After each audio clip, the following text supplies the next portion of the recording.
والبتول المستطابة والنبي ثم الصحابة فعسى دعوى مجابا نتوسل بالحبابة والبتول المستطابة والنبي ثم الصحابة فعسى دعوى أعظم الزوجات قدرا قد تلقت منه أقرا خطبت أحمد بكرا غنمت منه شبابا نتوسل به حبابا والبتول المستطابة والنبي ثم الصحابة فعسى دعوى أما لها قد أنفقته ولطه وهبته دثرته زملته هونت عنه صعابا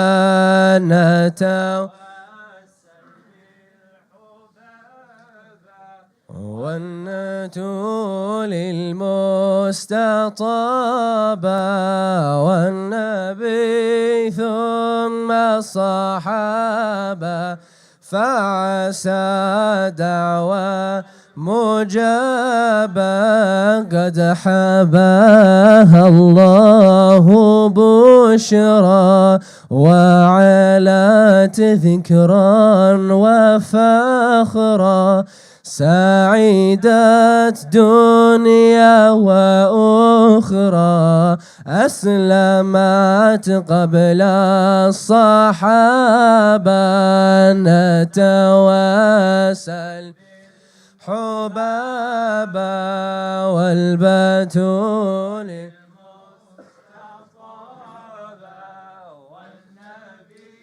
ثم الصحابة فعسى دعوى مجابا إن في الجنات قصرا لخديجة ويا أحرى وعطايا الله تترى فوقها مثل السحابة نتوسل والبتول المستطابة والنبي ثم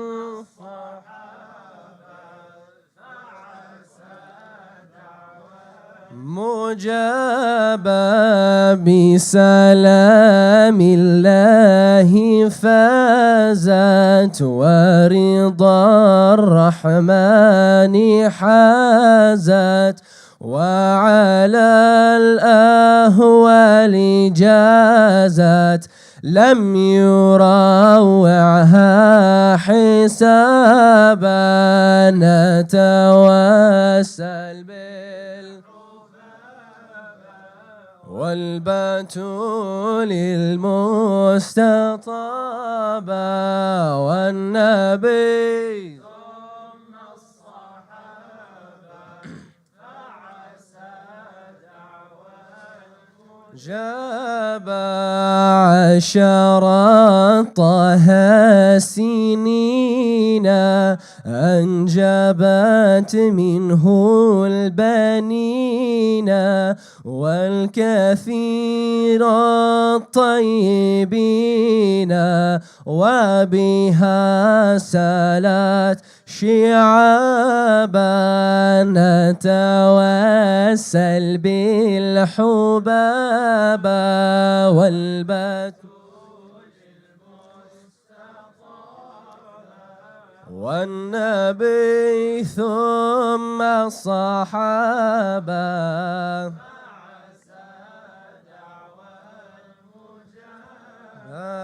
خصها المولى تعالى بمزايا تتوالى، زادها منه نوالا في جنان مستطابا نتوسل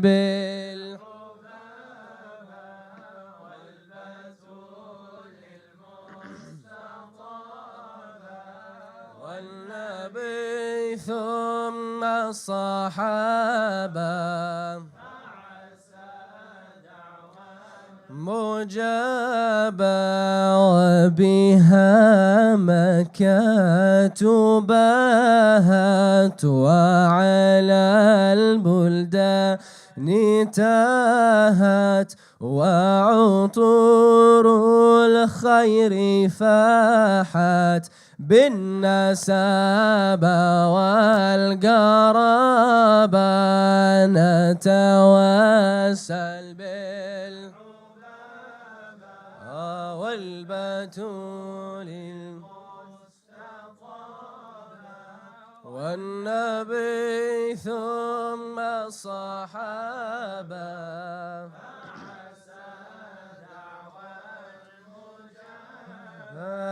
ذكرها يحيي فؤادي، فهي ركني وعمادي، حبها في الحشر زادي، وبه أرجو المثابة نتوسل بالحب والبتول المستطابة والنبي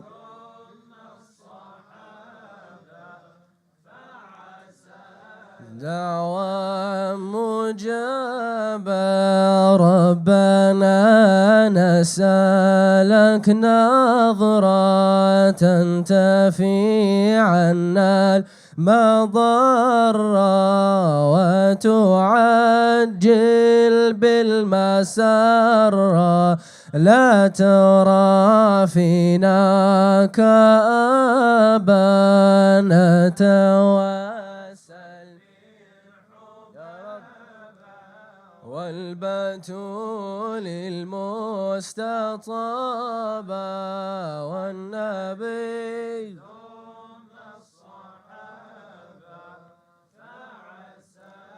دعوى مجابة، أرنا وجه الرسول وخديجة وبتولي وبني الزهر الفحول، ربي عاجل بالإجابة نتوسل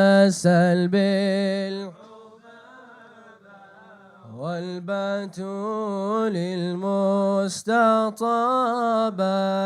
والنبي ثم فعسى دعوى مجابة، أرنا وجه الرسول وخديجة والبتول وبني الزهر الفحول ربي عاجل بالإجابة أنا أتوسل بالحب والبتول المستطابة والنبي ثم الصحابة فعسى دعوة مجاب اللهم صل وسلم وبارك عليه وعلى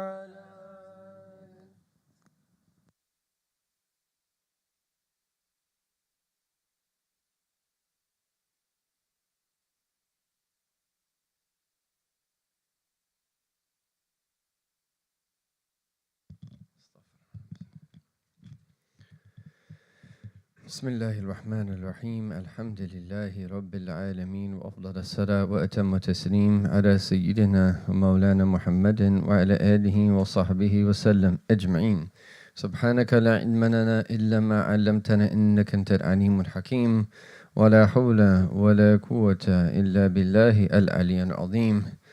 Alhamdulillah, these blessed words that we're hearing that move the heart and cause it to reflect upon the meanings that we should be reflecting upon.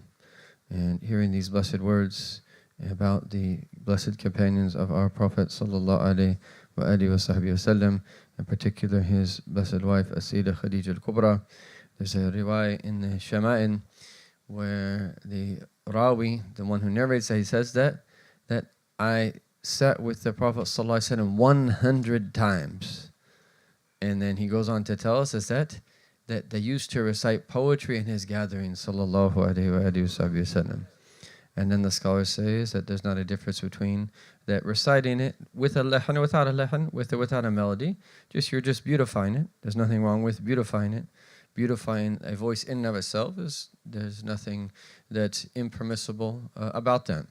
And so that our Prophet sallallahu alaihi wasallam at times would listen to that poetry. And one time, one of the companions was on the back of a mount, and he was reciting from the poetry of that Umayyah bin Abi Salt, As-Salt.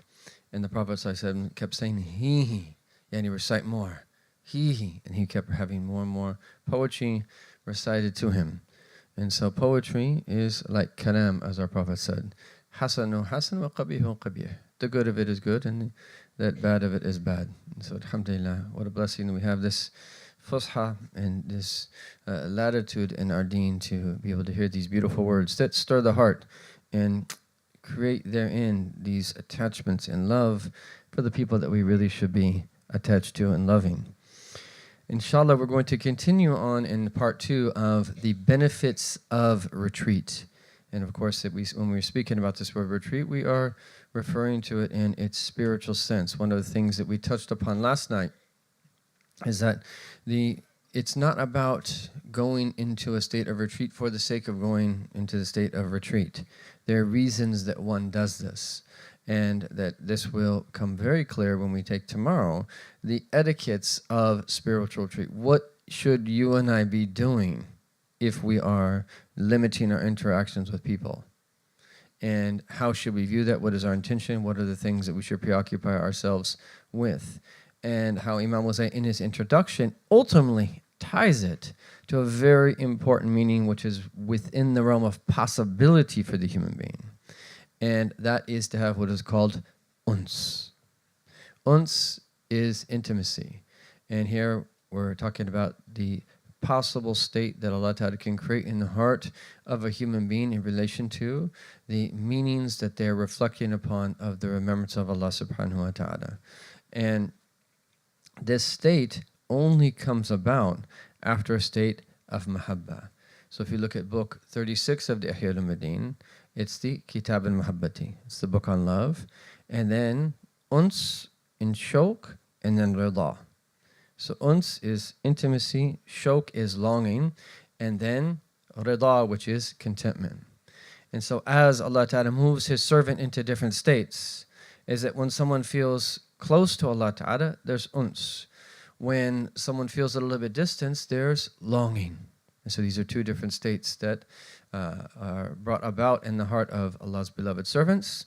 And then the highest state of all is contentment. This is the greatest fruit of the fruits of love, although both intimacy and longing are also a fruit of this great trait of love, which is the goal of everything, ultimately, is to love Allah and to become beloved to Allah subhanahu wa ta'ala. May Allah ta'ala give us tawfiq and bless us in these sessions, and that may we all achieve this blessed goal. We have a lot to cover, so we'll get right to the point and try to move through this material bi'idhnillahi ta'ala, that in that systematic that way, but hoping that these meanings are imprinted on our heart as we read them. So, Ustad Amjad spoke about the general overview of the benefits being broken down into diniya wa dunyawiya. Some are of a religious nature, others are of a worldly nature in terms of the benefits of uzla, of retreat. And so we're going to focus on the next three, not in the order that Imam Ghazali mentions, but as we have it on the outline. And so we're going to talk about devotion to worship, protection from sin, and protection from fitna. And we'll come back to define that word when we speak about it.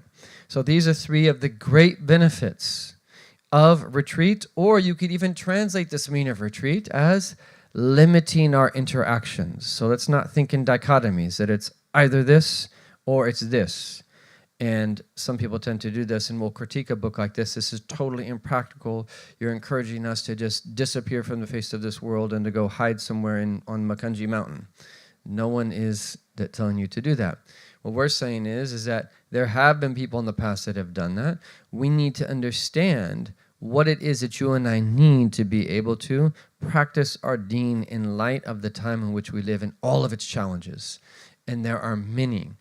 And if spiritual retreat was important in previous times, it is even more important in our times, because people are so damaged by the nature of their interactions with other people. People are so damaged by their use of these devices and everything that they expose themselves to. The vast majority of people get damaged by people and by these devices, which ultimately expose us to the world of people in unprecedented ways. So the benefit that we'll speak about first is devotion to worship. Now, the full sentence here is al-faraghu lil-ibadati wal-fikr. Okay, faragh is to free yourself up. Okay, so devotion to ibadah, worship, in fikr, which is reflection. And as Ustad Amjad mentioned, the fakir profoundly benefited this morning from people's reflections and their contributions.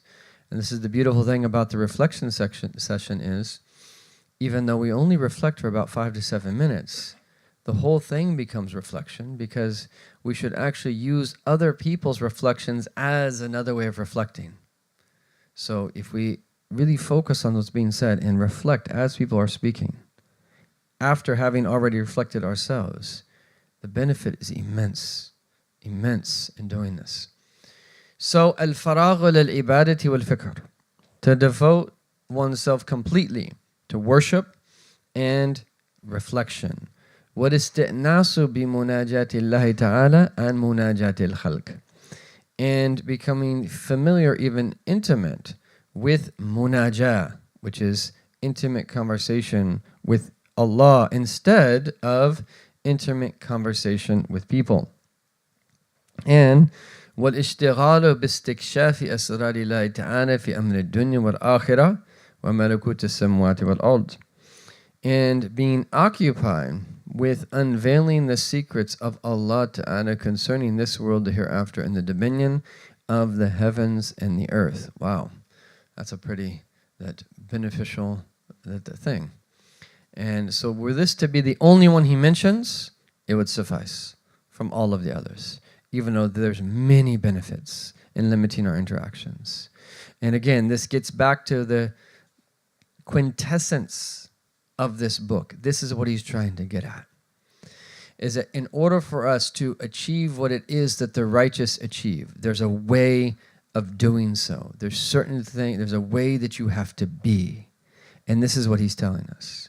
Now keep in mind, this is someone who was, him being like the professor emeritus of the greatest university in the Western world. He was one of the greatest scholars in the Muslim world. He was one of the most well-known scholars in the Muslim world. And then he abruptly leaves. He completely leaves and leaves it all behind. And this is from the barakah and blessing of him being around good people all throughout his life. Because he was spiritually inclined from the beginning, from his blessed father to his blessed teachers that he had at an early age. And that this eventually benefited him. And he looked internally and he had a spiritual crisis where he started to question the reasons why he was doing what it is he was doing. What was motivating him. And then he leaves. And he didn't completely disengage. And this was actually a trope that was superimposed on Imam Ghazali by mostly Christian scholars. And quote unquote, what they call now in the academy, revisionist scholarship of Imam Ghazali has corrected that a little bit and made it a little bit more balanced. For us, we've always had a balanced understanding of who he was to begin with. Not this way, which was an excess in one direction, or this way, which is an excess in another direction to try to make things balanced. That Imam Ghazali that didn't just slip away and then never appear again. That he was the mujaddid of his time, according to the vast majority of scholars. How could the mujaddid, who was a renewer, be a position where someone doesn't have any impact upon the deen outwardly? Yes, is that he left interacting with politicians. Yes, he left teaching, although he went back to the Nizamiya for a while. Yes, he left that teaching for the most part in those large, what would be called universities. But he never left the da'wah. That he made immense contributions through the works that he wrote in his project of Tajdeed and the blessed individuals that sat before him that absorbed this knowledge that he wanted to convey to posterity. Imam Ghazali is ajib. And this is why he's Hujjat al-Islam. His life is a proof of Islam. He is the only one in Islamic history that has rightly been called the proof of Islam. And in that is that great meaning of who he was as an individual. So he's speaking from first-hand experience. And this is precisely why these lines in the Arabic has so much impact on you. If these sessions were 2 hours long, we'd be able to read the Arabic and the translation for everything, which would be nice. But sometimes we're not able to do that. So what is he saying? The first and greatest benefit of all, of withdrawing from people, of spiritual retreat, of limiting our interactions, of moving inward and focusing upon our internal state, is to free ourselves up for worship and reflection. And to have a regular devotion of it, so that this leads to ultimate us finding intimacy in the remembrance of Allah subhanahu wa ta'ala and having the door of munajah, intimate conversation, be opened up for us.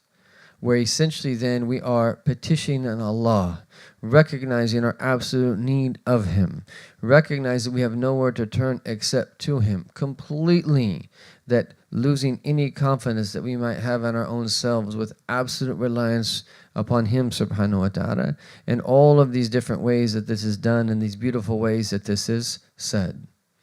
And that little things like you say, Ya Rab, that I'm ignorant in my knowledge. So how could I not be ignorant, even more ignorant in my ignorance? We admit this is what we should do in munajah. Ya Rab, I have nowhere else to turn except to you. Is that everybody else that's feared in creation, we run away from. But you, Ya Rab, when we fear you, we run to you. Ya Rab, that don't leave this miskeen servant of yours, that without anyone to help him. Look at what our Prophet did, sallallahu alaihi wasallam, in Ta'if, and these beautiful words, إِلَى مَنْ تَكِلُونِي, that who are you going to leave me to? And mention these different categories of people. And our Prophet ﷺ They're the ones who did something wrong. But this teaches us how that is that we should be. That inni Allah inashku ضعف قوتي وقلة حيلتي. I'm complaining to you about my lack of strength and my inability to that affect them. This is the best of creation. There was no mention of what it is that they did. He's in a state of munajah with Allah, and it's all internally focused. This is the way the true people of Allah are. And so he goes on to say, is in order to be in this blessed state, and then the results of this, which is just istikshaf, these unveilings that come eventually. He says this requires faraghan, is that someone not be distracted and preoccupied. And this is the source here. So he says is that being in a state of uzla is a means for this. So retreat is the mean to attain this first benefit. And concerning this, a wise man said, no one is capable of seclusion except by clinging to the book of Allah. Those who cling to the book of Allah are those who retire from the world in remembrance of Allah. Those who remember Allah are with Allah, living in the remembrance of Allah, dying in the remembrance of Allah, and meeting Allah with the remembrance of Allah. Allahu Akbar. And let's just open up our heart to these meanings. We never know what's going to that remain therein. Even if when we hear this, we're like, where are we in relation to this? Don't worry about that. That's secondary. Where we are in relation to this, yes, practical steps towards it and so forth, definitely. But you never know. From the barakah of any majlis or gathering, you never know what's going to that hit your heart. And you never know what's going to happen when these blessed meanings hit your heart and what it leads to. Don't underestimate the power of Allah subhanahu wa ta'ala. We believe that He's Al-Qadir. He is the one that has brought us all together from all these different places and gave us the ability to be here to hear these blessed words. And what is our opinion of Allah? Yani He's bringing us together here so we can just like, oh, these are really interesting meanings. Let's just look at them academically and see how Imam al-Ghazali copied these from people who came before him. And let's analyze. That's so useless, right? It's so useless. No, we read these meanings devotionally so that when we read them, is that the hope is that it impacts the heart and the meaning that takes root therein. So he said, there's no doubt that interaction, and for those following along the translation, I'm going to essentially that exchange socializing with interacting and socialization with interaction. I just prefer that word. There is no doubt that interacting prohibits these people from contemplation and remembrance. Thus, retreat is best for them. And then he mentions the Prophet Muhammad sallallahu alaihi wasallam is that he withdrew, yani i'tazal, when? Shortly before he received prophethood and the blessed Ghar al-Hira. And Imam al-Ghazali says about this, where he withdrew until he was strengthened by the light of prophecy. Then after the prophecy began, people no longer distracted him from Allah tabaraka wa ta'ala. Our Prophet was never distracted. And you have these statements of these extremely pious people, the likes of Imam Abdullah bin Abu Bakr al-Aydrus. He said, from the time that Allah Ta'ala created me, my heart never inclined to other than Allah. You have these amazing statements by the likes of Habib Abdullah Muslim bin Tahir, where he says, is that I have never done anything that was makruh, legally offensive, nor has it ever even crossed my heart to do something that was makruh. Ajib. Not let alone something haram, something makruh. Not only has he never done it, he says never even crossed his heart. The likes of Imam Bakr Adim, the son of Imam Aydrus, when he started to read the quarter on the vices, the ruba muhlikat, the destructive vices, he was reading and be like, people actually have these things? Right? People actually have envy and arrogance and he was shocked that people even, there was such purity of heart, and he started reading at such a young age. He was shocked that there's even people that have these faults because he was in a very pure environment and he himself was not of these types of people. And so the point here being is that we should long for these lofty matters. And so he says, in his heart he was near Allah, while within his body he was with people. So our Prophet sallallahu alaihi wasallam, what is the Arabic? فَكَانَ بِبَدْنِهِ مَعَ الْخَلْقِ. So with his physical body he's with creation. وَبِقَلْبِهِ مُقْبِلٍ عَلَى اللَّهِ تَعَالَى. And with his heart he was directing himself entirely to Allah. And please remind me tomorrow morning, because that might be, we might want to add that to the reflection section. Because when we speak about these two words in Arabic, they're clear. Iqbal and idbar. Iqbal is when you walk towards someone. Idbar is when you walk away from someone. But then spiritually, we can either be in a state of iqbal, where we are turning our hearts to Allah, or turning towards Allah, or we're turning away from Allah. But when you tell someone to turn towards Allah, what does it mean? What is our understanding of that? This is essential that we get this, because this is the heart of the spiritual path. The heart of the spiritual path is to turn towards Allah. So we need to reflect upon that meaning. What does it mean? And in summary, you could say it is to be aware of the moment in which you are in, while recognizing that Allah sees you in doing what is most pleasing to Him in that particular moment. So whether it is seeking forgiveness, whether it is gratitude, whether it is patience, whether it is some form of invocation, whether it is salawat, whether it is helping a person, whether it is reflecting upon something, whether it is a state of vigilance, whether it is a state of munajah, whatever we're doing in the moment, is that we're turning towards Allah. We're doing something, in other words, that's helping us actively live the purpose of life and fulfill the end result of living a purpose of life, which is to come to know Allah. That's what it means to be in a state of iqbal. And so what he's saying is that our Prophet was outwardly with creation, but inwardly his heart was with Allah, constantly directed towards Him. And this is why that it's referred to in this path as what's called jadab.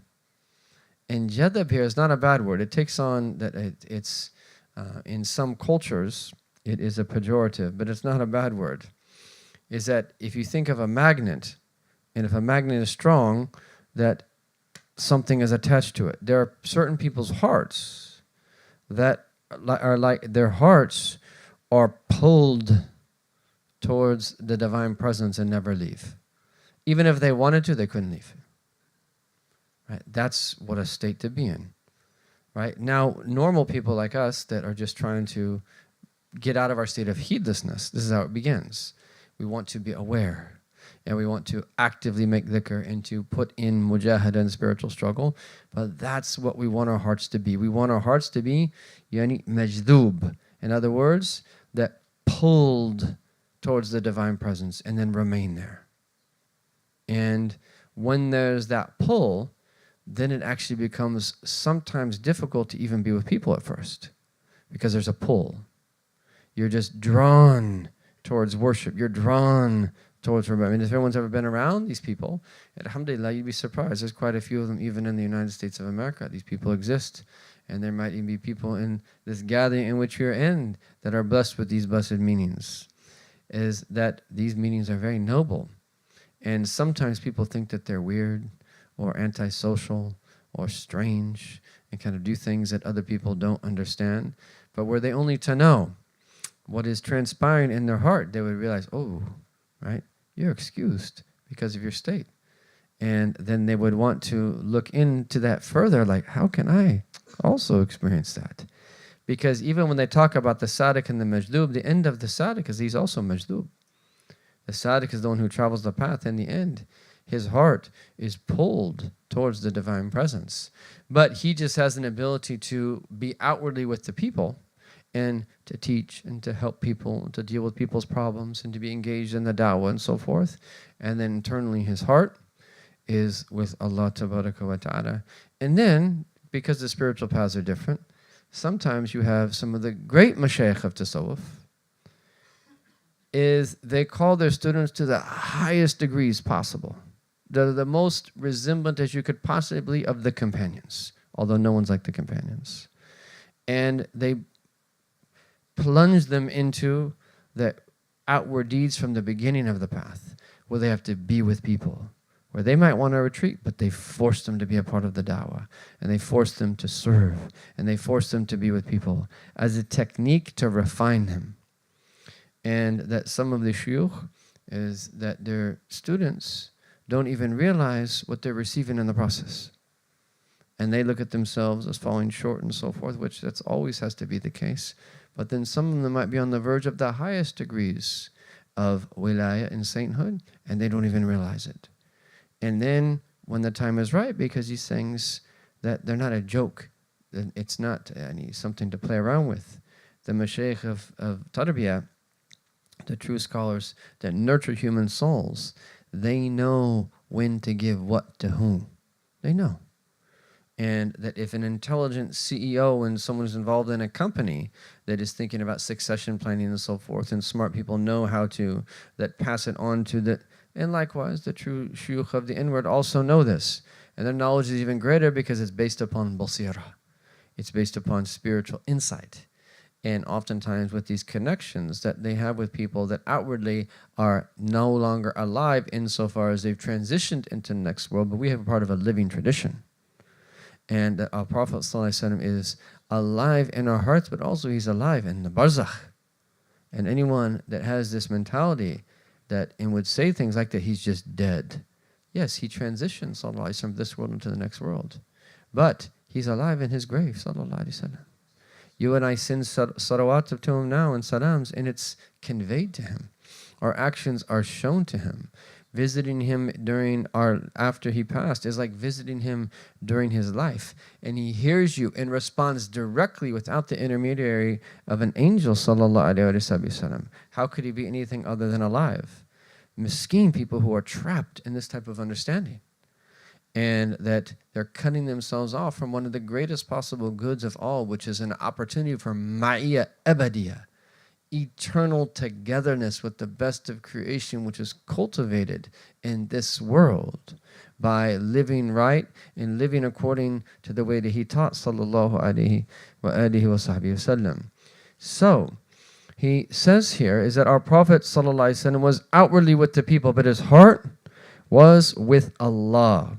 And this was to the extent that some people thought that Sayyidina Abu Bakr Siddiq was his khalil, was his intimate friend. But he, sallallahu alaihi wasallam, indicated to them about the depth of his focus on Allah. When he said, and again we hear this hadith, but when have we ever thought about it from this perspective? لو كنت متخذا خليلا. Were I to have taken an intimate friend, لاتخذت أبا بكر خليلا. I would have taken Abu Bakr as a khalil, as an intimate friend. ولكن صاحبكم خليل الله. But your companion is the intimate friend of Allah. And Imam Al-Hafidh al-Zabidi says about this hadith that it is mutawatir.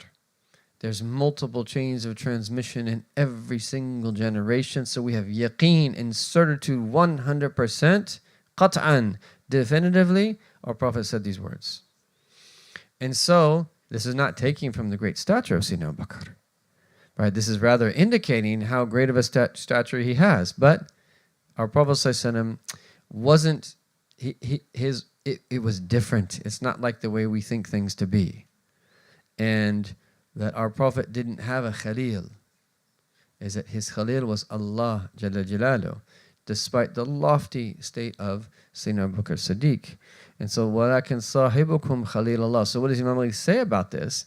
Is that this indicates an istighraqi hammihi billah, is that he was completely immersed in the remembrance of his Lord, to the extent that it wasn't even possible for him to have an intimate friend. And you and I can have very close friends, but our Prophet ﷺ, he was different. And again, the meaning behind this is that he's saying there are people that this is possible. This is how the prophets were. They were able to maintain their pristine state with their Lord while being with people.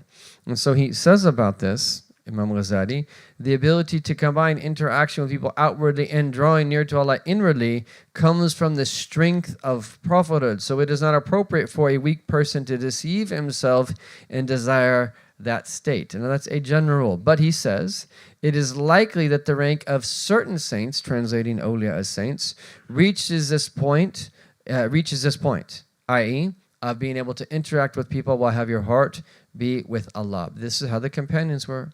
The vast majority of them were among the people, but their hearts were with Allah Jalla Jalaluhu. And there are also exceptions throughout the ages, and in certain times is that it really gets back to the type of tarbiyah and nurturing of the various different types of mashayikh. And in general, the call is to people to maintain a balance when it comes to these things. What we're saying here, and this is what we mentioned yesterday, and we'll repeat it today because not everybody was here last night, is that when we talk about retreat, it's a spectrum. At very least, everybody has to have their nasib portion. So we have what we call the suluk tracker, and for our students and for the local community. And we recommend that every day people have, there's a circle that fill in that says khalwa, which is solitude, yani spiritual retreat. For even 5 minutes, it could be at any time during the day. Night is better, but you go to a place where no one else is, preferably dark, preferably without any other distractions, whether it be anything that you could see or anything that you could hear. Leave your phone outside of this particular place, leave your phone aside, and sit down for 5 minutes. Just start with 5 minutes. And if you need to time yourself, set your alarm and so you can hear it somewhere else. And then start with 5 minutes. And be consistent with 5 minutes for 40 days. And then add 2 minutes or add 3 minutes. And very soon, it actually doesn't take long. SubhanAllah. And that I know people that had sleeping problems, and that Hakim I know advised them to reflect upon death. And then within 1 or 2 days, the sleeping problems went away. You'd be surprised how many of these techniques, of many of the things that we're suffering from, even physical, not always, but sometimes with adjustments, with spiritual routine, that it could affect us, that even at the level of the psyche and at the physical level. So he's saying this is right at the heart of this matter. And he then quotes Imam al-Junayd as saying, Imam al-Junayd, of course, was one of the great imams who was teaching and among the people. I have been speaking with Allah for the past 30 years, but people think I am speaking to them. This state is only made easy for one who is fully immersed in love for Allah, who leaves nothing for any other. This state should not be denied, for among the negligent who love created things, there might be one who interacts physically with people while not knowing what he says and what is said to him because of his excessive passion for the object of his love. He's saying that when a man is fallen head over heels for a woman or opposite, it can reach the point where someone's that's so in love is that as if that they are completely tuned out to everything else. Many of us might have seen this growing up in high school or in college or something like that, and that people just doing things that people think are insane. Is that they go their separate ways, and all of a sudden he's banging his head on a locker or hitting a locker or something, just because of his overwhelming state of love. I'm not saying these things are good. We're using these as metaphors. He's saying that if this is possible in the worldly sense, then what about that in relation to the spiritual sense? Moreover, there might be a person who is afflicted in his worldly affairs by a calamity that confuses him Anxiety overwhelms him to such an extent that he mixes with people but does not perceive them and does not hear their voices due to the severity of his distracted state. And they're so preoccupied with something. You're, with them, but it's as if they're not even responding to you because their mind is somewhere else. And he says, the matter of the hereafter is of greater significance according to intelligent people, and there is no contradiction in this. However, what is of greatest importance for most people is seeking help through retreat, to be immersed in the love for Allah. About this, it was said to a wise man, what do they want by seclusion in choosing retreat? He said, with this they seek continual contemplation and the establishment of knowledge in their hearts in order to live a delightful life and taste the sweetness of gnosis, ma'rifah.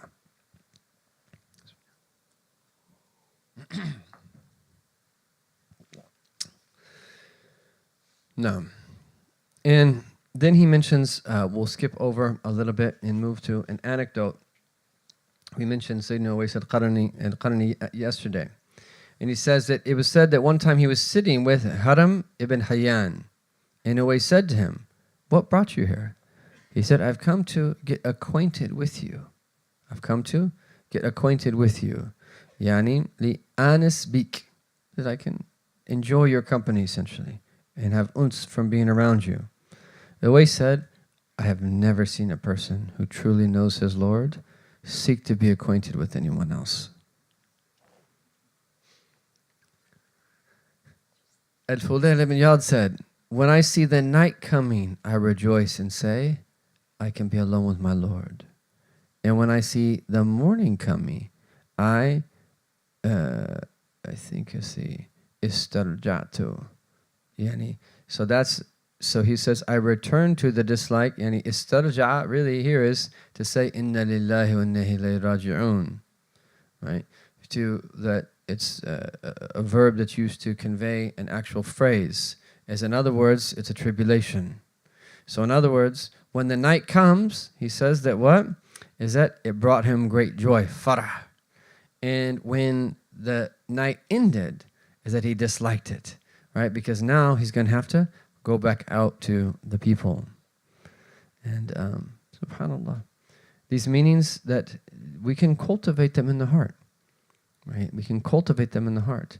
There's something about the night, right? That Allah Ta'ala, وَجَعْنَا النَّوْمَ سُبَاتًا وَجَعْنَا اللَّيْلَ لِبَاسًا. That Allah Ta'ala made the night for rest and the night as like a cover. So when night falls, there's a cover. And now we have that artificial light that makes it a little bit different, but still, the nighttime is different. And so just that meaning of being covered. Ustad Amjad sent me something really beautiful about one of our teachers, one of the things that he focused on in relation to Laylat Isra Mi'raj. Our teacher, Habib Ali Jifri, may Allah protect him and preserve him, where Allah Ta'ala says, Subhanallah, Asra bi'abdihi laylan. And you don't need to add laylan there, because Asra already means to travel by night. That glory be the one who took his servant that by night. It's already there in the word Asra. Asra means to travel by night. So why did Allah Ta'ala emphasize it with laylan? And he said something incredibly beautiful, because it's that this is the time that the lover is with his beloved. And so that laylan points to the meanings that come during the night to the special people of Allah subhanahu wa ta'ala. That ultimately we're not able to articulate their beauty and how that meaningful they are and how they touch us at the very depth of our being and fulfill us in a way that nothing else ever is able, in a way that nothing else ever is able to do. And so he said that, and when I see the morning overtaking me, that I say, Inna lillahi wa inna ilayhi raji'un. I return to the dislike of meeting people and those who come to me who will distract me from my Lord. Now, we'll notice here is that one of the first intentions that we make if we're going to go into religious life is not to protect ourselves from the evil of people. It's to protect people from the evil of our own selves. right? So we don't want to have this like, oh, I'm super righteous and pure, and I don't want to be around these people who are going to make me dirty. No. The first intention is that, Ya Rab, I know my state. I need to protect other people from that animal-like predatorial state.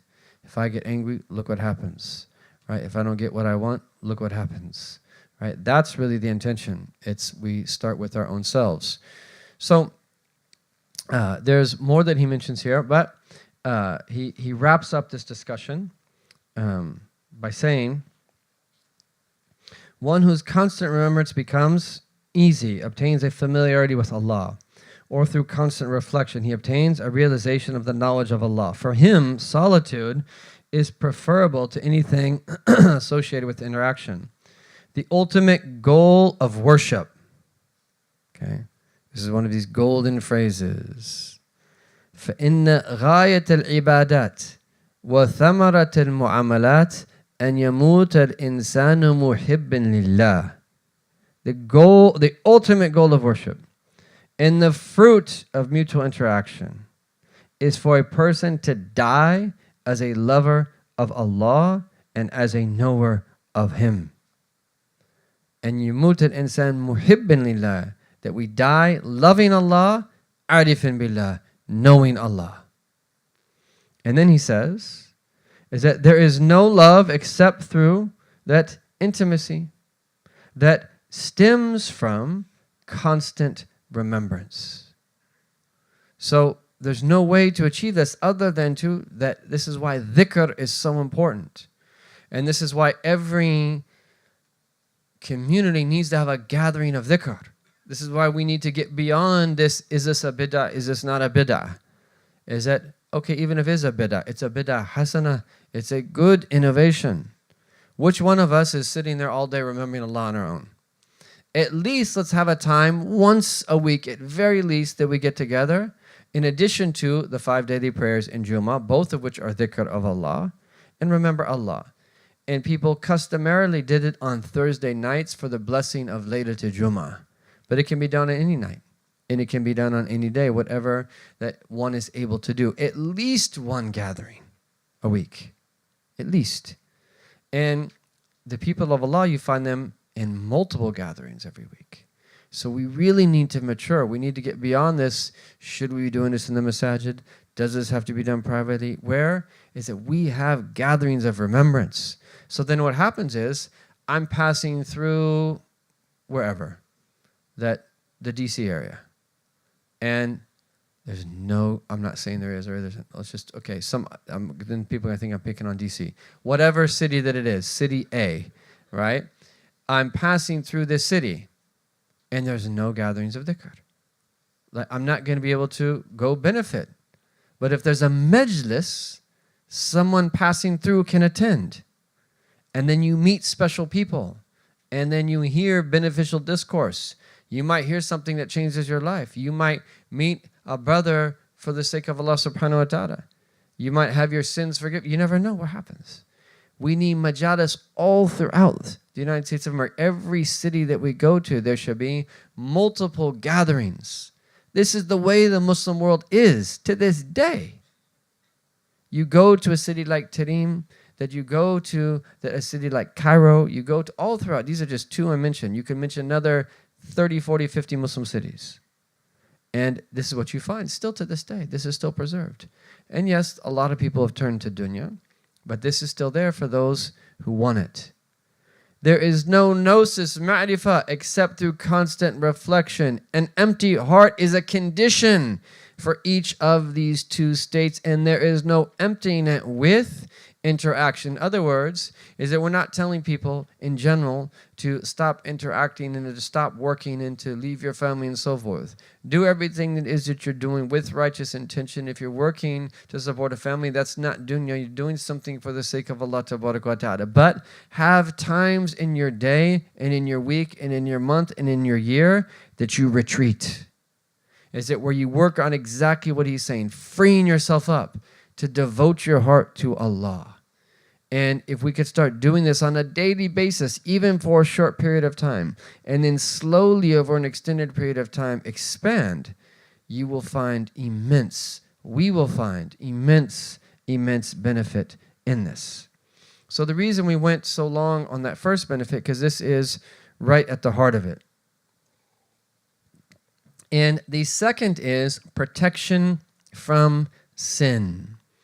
So again, if we don't think about this as necessarily complete seclusion, if we think about this as limiting our interactions, the more that we limit our interactions, the more that we are careful about who it is that we spend time with and where that it is that we go, the more protected from sin we will be. So let's just say that we are taking our family out to a restaurant. Okay, you're going to naturally interact with people. Where do you go? There's a long list of places that someone could go. And while some might reach the degree of permissibility, that others that are borderline, so they might be disliked, and some are outright haram, depending upon where we go. And we shouldn't go to places that we know that there is a lot of ma'asi and acts of disobedience taking place therein. We need to protect ourselves from that. And yes, it's different that if you're traveling or if you're at home or if people have non-Muslim family members and there's all these factors have to be considered when we make a decision. But if you have the choice, choose carefully. Where do you sit in that restaurant? And that how long do you, and so forth and so on. Balance these things out. And this is just an example. So we want to be careful. The more that we interact is that the more susceptible we are for falling into sin in the broadest sense. What he focuses on here is in relation to the social aspect. And so he says is that the four things we especially want to be aware of are riba, which is backbiting. Secondly, riya, showing off. Yani doing things for other people. 3, that abstaining and being silent regarding commanding the good and forbidding the evil. And then 4th, what he says is that inadvertently acquiring bad manners and bad behavior from that being with the people of this world. And then he goes into each one. And that backbiting he speaks about in a very detailed way in the quarter on destructive vices, which is not too far off. We might get to that actually next year, bi'idhnillahi ta'ala. And so we won't go into too much detail there other than just to read a few sentences here that he says. It says that guarding yourself against backbiting while socializing is a tremendous challenge. Only the siddiqun, the true, can be saved from backbiting. The habit of most people is to constantly talk about the characteristics of other people, to joke about those characteristics and be amused by their pleasantries. This type of talk is their desire and delight. They seek comfort from their loneliness while in seclusion by turning to this delight. So if you socialize with them and agree with their speech, then you have sinned and exposed yourself to the wrath of Allah. If you remain silent as they talk, you are their partner, for the one who listens is also one of the backbiters. If you denounce them, they will hate you. They will abandon backbiting the other person and backbite you. They will increase their backbiting even more. Perhaps they will go beyond backbiting until they reach the level of outright contempt and vilification. So I know that sounds like a pretty dismal view on things. And while that might not be true in every situation, there are degrees to which that is true that with many of the people that we could potentially associate with, unfortunately. And that this is, we have to be better than this. Is that the benefit of the gathering is in that prying into someone's their honor. Is that we should respect people's honor. And that only speak about people in ways that we would like to be spoken. So, backbiting. And then the next is that riya. He actually mentions commanding the good and forbidding the evil first. So, this is actually coming, and I believe it's book number 19, is it? Yeah, so book number 19. So we're in what? We're in February. So this is the first retreat of this year. Then we have one in April, and then June, and then October and December. So the retreat in October will be the book on enjoining good and forbidding evil. Highly recommend everybody come to that. It's a really, really important topic. And Imam Ghazali that treats this topic in an amazing way. He goes into incredible amount of detail. And we really need this, to understand what is our obligation and how do we go about fulfilling the obligation. So he says here that if someone interacts with people, he cannot escape witnessing, he calls them evil deeds, or just things that are wrong. If he remains silent, he has disobeyed Allah. If he denounces those wrong actions, he is exposed to various types of haram. And so he goes into a lot of detail there, but he's saying this is something that we want to be aware of, is that if we limit our interactions, that we are limiting the possibility of being in a situation where we should have said something, but we didn't. And this one's big. Just as riba, the vast majority of people just commit riba. As he says the words tafakkuh, like literally that's the same word used for fruit. Right? As if people, this is like what they delight in their gatherings. And the same thing is that unfortunately people, we don't understand. I put myself in at the top of this list about what we really should be doing. We're falling extremely short in that. Extremely short. And then you combine that with the hypersensitivity of people, and even with their own children, is that if you actually say something that you should to their child, like, oh my God, he spoke to my child. Of course. You and I, if we as a community, if we cannot discipline each other's children, right, obviously in the right way, we should move out of the community and go somewhere else and just live on your own. Right? Is that when they say that it takes a village to raise a child, that's because is that everybody's taking part. Is that I hope, like I consider it khiyana, treachery from my brother or sister, to see my son or daughter or someone in my family doing something and not advise them, let alone to like empower them and like help them do it. Right? That's treachery. Like subhanAllah, that we have to help each other do this. People do things outside the sight of their parents all of the time. We have to help enforce this. And imagine if our kids come into the gathering and everybody's on the same page. This is the adab. This is how they should be. If they're in the gathering, they should be next to their parents. If they don't have one parent, sit next to someone else. They should observe the adab of the masjid and be taught. And if they're too young to sit in the gathering, the parents should come, bring them for a period of time, and if they need to go, then you go and get them used to. And bring them back when they're a little bit older. And that accustom them.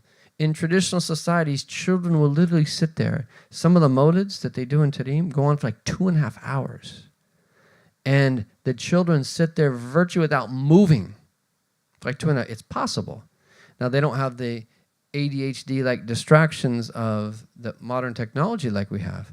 But we as parents have the responsibility to teach them the adab of the majlis. And we say, hey, we're going to go in, and if you can only sit for 20 minutes, that's fine. We're going to leave after that. And then if they start moving, then you leave. And then you bring them back next time and say, we're going to do 25 minutes now. Teach them. In the majlis, this is how you are. And we need to teach each other how to be. And I'm speaking about in the context of the majalis, but this is also anyone who's walking out and sees a child doing something, saying something they shouldn't say, doing something they shouldn't do. I'm not saying that you go and smack them, but advise them. Pull them, oh, that wasn't nice. No. You should also share. You should give it to so-and-so. If we collectively do this, we reinforce the meanings of the deen. Anyhow, is that people are very hypersensitive. And if you advise them on one thing, they have like a crisis of faith, like, oh my God, right? We're too flimsy. We're too hypersensitive. We've lost our resilience. We should love people advising us. Like seriously. That I was with someone the other day, and this is a brother, for the sake of Allah, was teaching another institution, and we presented an idea, and he pushed back hard. And I told him the next day, I love you, brother. Now I know you're a true brother. You're not just going to sit there and flatter me. Is that if you really think that that's not the way of doing so, you're going to do it, you're going to say it. You're going to push back. I love you even more now, because now I know that you're going to give me your real opinion if I ask you. We don't have time for flattery. We need to give each other real advice. And Amr bil Ma'ruf wa Nahy anil Munkar. And Sayyidina Umar al-Khattab, he was already stabbed. He's on his deathbed. He sees a young man coming in. He says, if you would lift your pants up a little bit, that it would be better. He's that concerned. He's dying. And it also is testament to this society, is that the basics were all there. The foundations were so strong. But he was even the smallest little thing. And imagine if everybody's doing this, and we're all making dua for each other in tahajjud. We're all making dua for each other fi dhahr al-ghayb, that when we're not with other people. And we genuinely want good for one another with pure hearts. We want everybody to achieve the highest degree of success. And then when we're together, we're advising each other and we're working together with adab and showing love. And the same thing of parents, which the ideal is to be lovingly strict. This is how we should be in the community as well. We're lovingly strict. There has to be rules. Everywhere else there's rules, except in Islamic institutions. All of a sudden rules are tyrannical. If your child's going to a public school and you don't follow the rules, right? Or a private school and they don't follow the rules, are they going to make an exception for you? Is that we're super easy even with employees. And someone recently learned they stayed one day extra, didn't inform their employer, and they got fired the same day. That's the real world. And there has to be rules. There has to be an Islam in everything. And it doesn't mean that we're robotic and insensitive, but there has to be structure. And within that structure, we're tolerant and empathetic and merciful and loving, right? But these are tangents, but it definitely relates to this topic of Amr bil Ma'ruf wa Nahy anil Munkar. But we need to work on our hypersensitivity and not have a crisis of faith because someone advises us. On the contrary, we should actually be very happy. And then the next thing he speaks about here is ostentation. As for ostentation, it is a distressing disease that is difficult. I know I'm over time, but we're going to go till 12:30, so we'll only be back 15 minutes off. As for ostentation, it is a distressing disease that is difficult, even for the great awliya. Whoever interacts with people must persuade them. Whoever persuades them must show off. Whoever is ostentatious towards people falls into what they have fallen into is destroyed, just as they were destroyed. And essentially what he's saying here is that there's a long list of different ways that you and I fall into ostentation and showing off. And he says the least of it relates to hypocrisy. And he says here, if you intervene between two enemies and do not agree with either one of them, you will be hated by both of them simultaneously. La ilaha illallah, I've experienced that firsthand.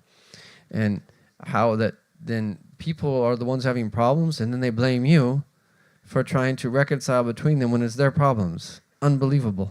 Yeah, unbelievable. It's an amazing phenomenon, right? They have the problems, you're trying to help, and then they blame you, right, for the things that you say. Human beings will be human beings.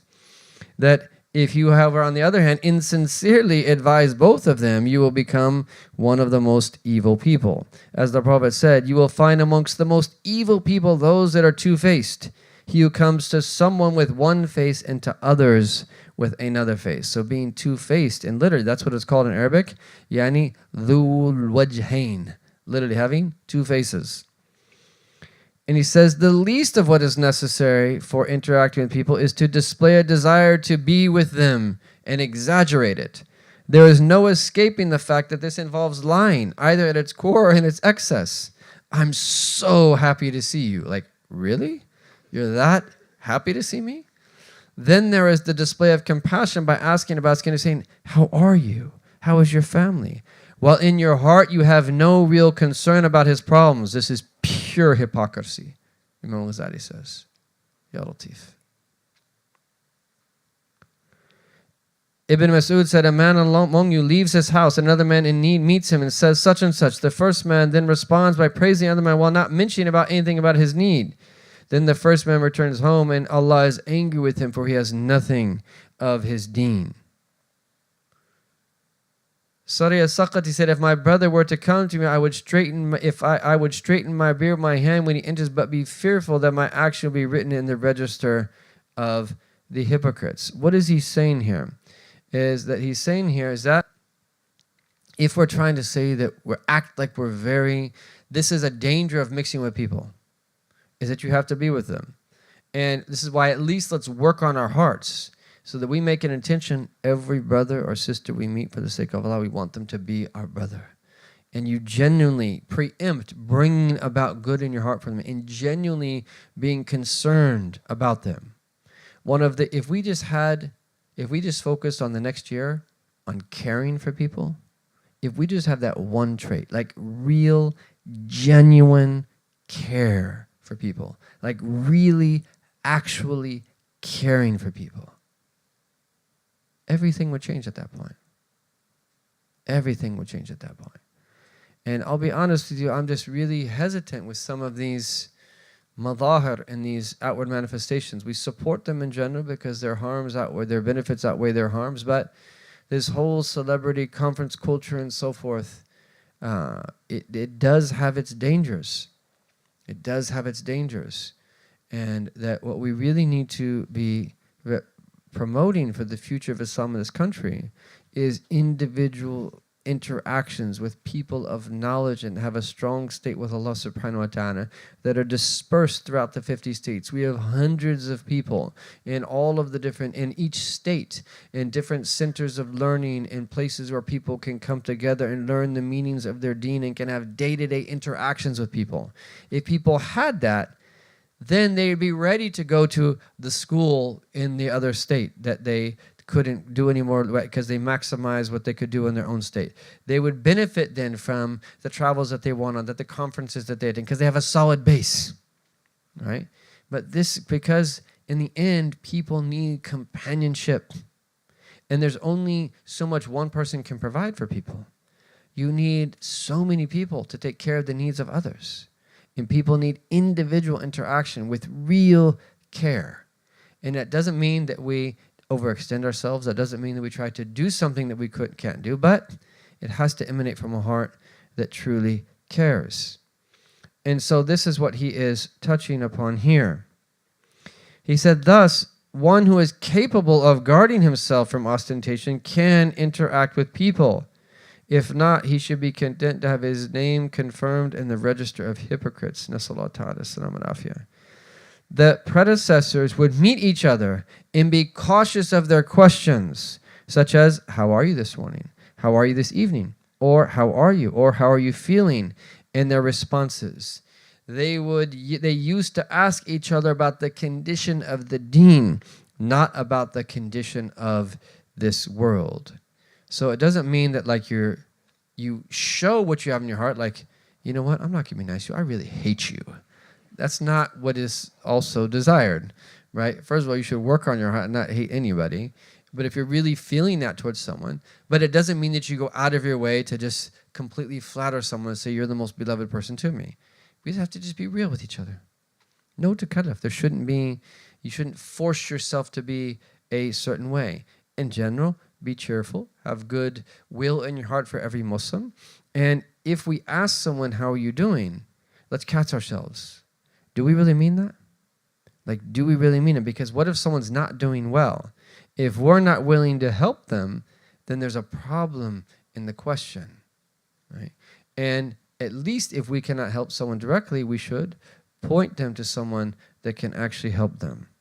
So, unfortunately, that's all we'll be able to take from this part. He has a lot of other beneficial points here, about this, but that's the heart of this matter, about ostentation.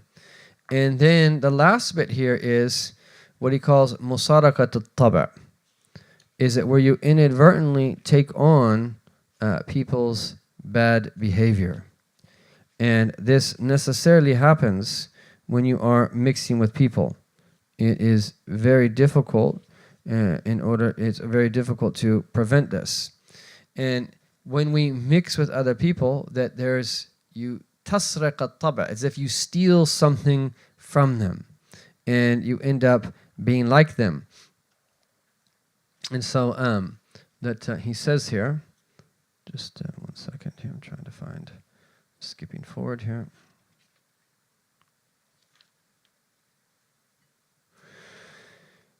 Anyway, intelligent people rarely notice this, much less the heedless. A person should not sit with a corrupt person for a long time while he rejects him internally. The exception would be if he takes measures of himself before sitting with the corrupt person, so that he realizes the difference between them and reaffirms the dislike of corruption and its onerousness. Continually observing corruption, and people doing wrong, allows it to ease its way into one's disposition. Then his negative impression of the corruption and understanding of its severity falls away. It is only the one who restrains himself from corruption who ultimately senses the severity of its occurrence in the heart. So if long observance of it makes it insignificant, then it is nearly impossible to have the strength to restrain oneself, and one's disposition quickly humbles itself and inclines towards corruption or something close to it. Perhaps the extended observance of someone else's major sins makes one's own minor sins seem paltry. So one who is always looking at the wealthy finds fault with the bounties that Allah has given him. Sitting with the wealthy causes one to belittle what he has, while sitting with the poor causes one to magnify the bounties that have been given to him. And then he goes on further. But the point here is that this is a really, really profound, deep, important point.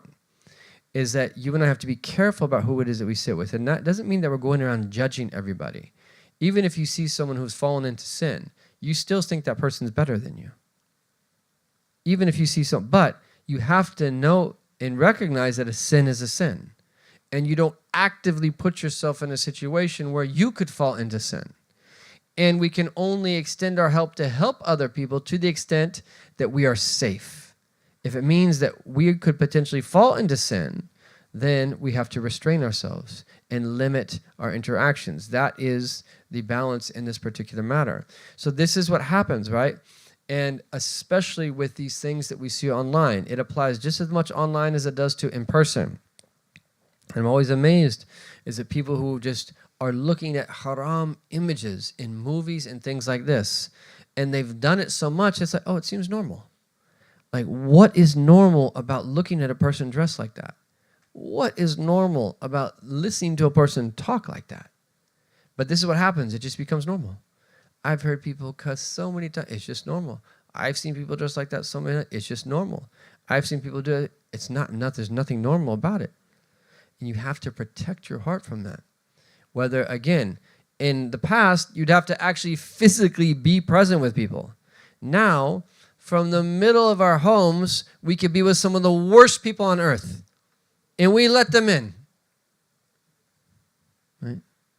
We let them into our homes and our hearts, which is even worse, by pushing a few buttons. Some of the worst people on earth who have no portion of the hereafter.